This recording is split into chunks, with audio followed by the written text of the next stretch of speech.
जय श्री राम। रामायण कथा के दूसरे दिन में आपका स्वागत है। तो अब हम बढ़ते हैं रामायण के दूसरे पारायण की ओर और सुनेंगे मिथिला नगरी की अद्भुत कथा, माता सीता का स्वयंवर और भगवान राम की दिव्य लीला। तो आइए मन में राम नाम का जप करते हुए आज की कथा आरंभ करते हैं। सबसे पहले हम जगत जननी माता सीता और प्रभु श्री राम को वंदन करते हैं। हे माता सीता, आप ही शक्ति हैं, आप ही भक्ति हैं। हमारे हृदय में वास करके हमें पवित्रता और सहनशीलता का वरदान दें। हे प्रभु राम, आप ही मर्यादा हैं और आप ही सत्य हैं। हमें आपकी कथा सुनने और सुनाने की सामर्थ्य प्रदान करें। अब आइए परंपरा के अनुसार माता पार्वती और भगवान शिव की स्तुति से कथा का आरंभ करते हैं। इस मंगलाचरण चौपाई में गोस्वामी तुलसीदास जी कहते हैं, जय जय गिरिवर राज किशोरी, जय महेश मुख चंद चकोरी, जय गज बदन सडानन माता, जगत जननी दामिनी दुति गाता।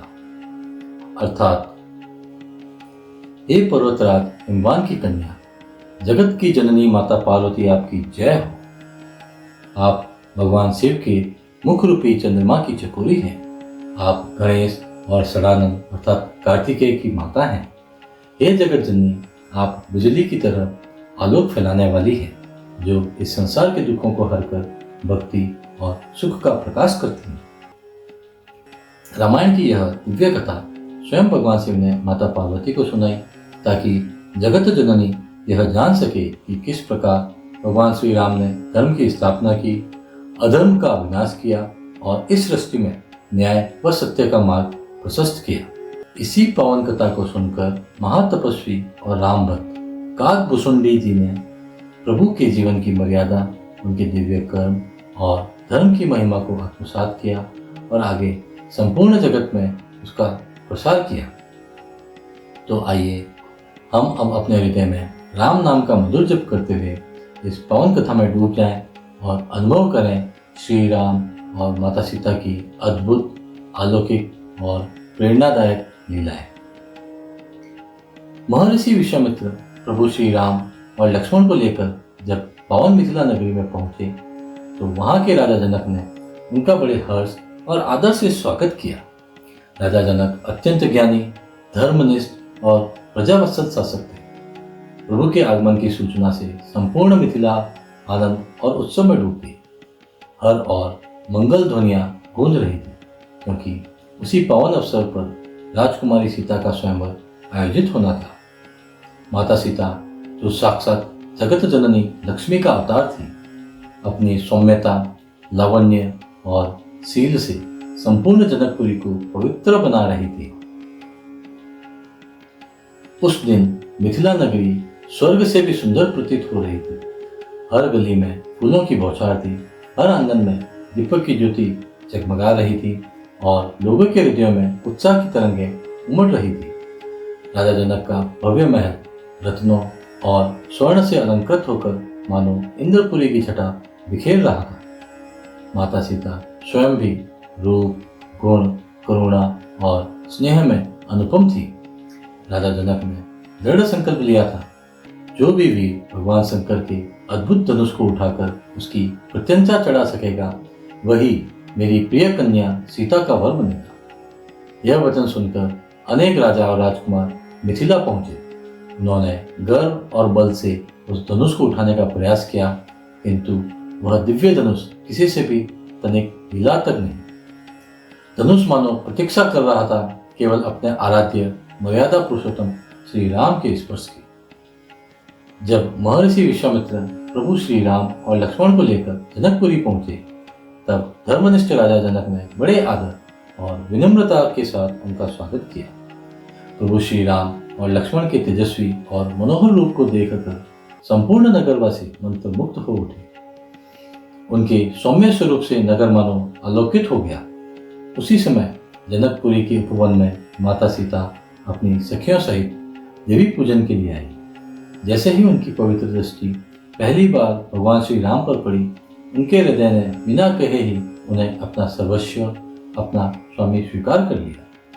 यह अलौकिक प्रथम मिलन इतना अद्भुत था कि स्वयं गोस्वामी तुलसीदास जी ने अपनी वाणी में इसका वर्णन करते हुए लिखा है, देखी सिय शोभा सुख पावा, हृदय सराहत बचनु न आवा। अर्थात जब प्रभु श्री राम ने माता सीता के दिव्य रूप और सौंदर्य को देखा तो उनके हृदय में अपार सुख और प्रेम का सागर उमड़ आया। वह आनंद इतना गहन था कि उसकी महिमा को शब्दों में बांधना असंभव हो गया। स्वयंवर सभा में उस दिन समस्त विश्व के राजा, महाराजा और महान वीर उपस्थित थे। राजमहल के भव्य प्रांगण में शिवजी का दिव्य धनुष सजाकर रखा गया था। एक एक करके सभी वीर आगे बढ़े और उसे उठाने का प्रयास करने लगे, परंतु वह धनुष मानो पर्वत के समान अचल था। कोई भी उसे तनिक भी हिला न सका। यह दृश्य देखकर राजा जनक का हृदय विषाद से भर उठा। उन्होंने गहरी सांस लेकर कहा, क्या पृथ्वी वीरों से रिक्त हो गई है? क्या अब ऐसा कोई क्षत्रिय शेष नहीं रहा जो इस प्रतिज्ञा को लगता है मेरा प्राण व्यर्थ ही चला जाएगा। राजा की यह वचन सुनते ही सभा में सन्नाटा छा गया। लक्ष्मण जी का तेजस्वी चेहरा रोष से लाल हो उठा। वे तीर की भांति खड़े हो गए और मानो तुरंत अपनी शक्ति का परिचय दे देंगे, किंतु तभी मर्यादा पुरुषोत्तम श्री राम ने अपनी कोमल दृष्टि से उन्हें संकेत किया और कहा, भाई धैर्य रखो, समय आने पर सत्य अवश्य प्रकट होगा। राजा जनक के दुख भरे शब्द सुनकर ऋषि विश्वामित्र ने मंद मुस्कान के साथ भगवान राम की ओर संकेत किया। गुरु की आज्ञा पाते ही प्रभु राम सहज और विनम्र भाव से उठे। उन्होंने किसी भी प्रकार का अहंकार या गर्व नहीं दिखाया, अपितु शांत, गंभीर और सौम्य मुद्रा में शिव धनुष के समीप पहुंचे। राम ने दोनों हाथों से धनुष को स्पर्श किया और मानो उनके स्पर्श से ही वह दिव्य अस्त्र प्रफुल्लित हो उठा। जैसे कोई बालक खेल खेल में पुष्पमाला उठाता है, वैसे ही उन्होंने सहज भाव से उस महान धनुष को उठा लिया। क्षण भर के लिए समस्त सभा अवाक रह गई। जिसे असंख्य वीर उठाने में असमर्थ रहे, वही राम सहजता से उठा रहे थे। फिर प्रभु ने ध्यानमग्न होकर उस पर प्रत्यंचा चढ़ाई। तभी आकाश में एक भीषण गड़गड़ाहट गूंजी और समस्त सभा भवन थर्रा उठा। देखते ही देखते शिव धनुष दो खंडों में विभक्त हो गया। इस अद्भुत घटना से सभा स्तब्ध रह गई। क्षण भर मौन छाया और फिर देवताओं ने प्रसन्न होकर पुष्प वृष्टि आरंभ की। चारों ओर जय श्री राम के उद्घोष से आकाश गूंज उठा। नगरवासी आनंद से झूम उठे और तीनों लोकों में मर्यादा पुरुषोत्तम का यह घोष होने लगा। गोस्वामी तुलसीदास जी ने इस दृश्य का वर्णन करते हुए कहा है, कहेहु करब शिव धनुष कड़ु अऊ, राम गहेहु शिव धनुष कड़ु। अर्थात जिस धनुष को उठाना असंभव माना जाता था, वह प्रभु राम ने सहज भाव से उठाकर भंग कर दिया। धनुष टूटते ही जैसे समय ठहर गया।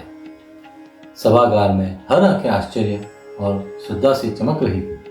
माता सीता ने हाथ में जयमाला थामे धीरे धीरे प्रभु राम की ओर बढ़ी। उनकी आंखों में प्यार, भक्ति और श्रद्धा की अनकही कहानी झलक रही थी। राम ने सहज भाव से सिर झुकाया और माता सीता से वह जयमाला ग्रहण की। जैसे ही माला उनके गले में पड़ी, पूरा सभागार जय श्री राम के उद्घोष से गूंज उठा।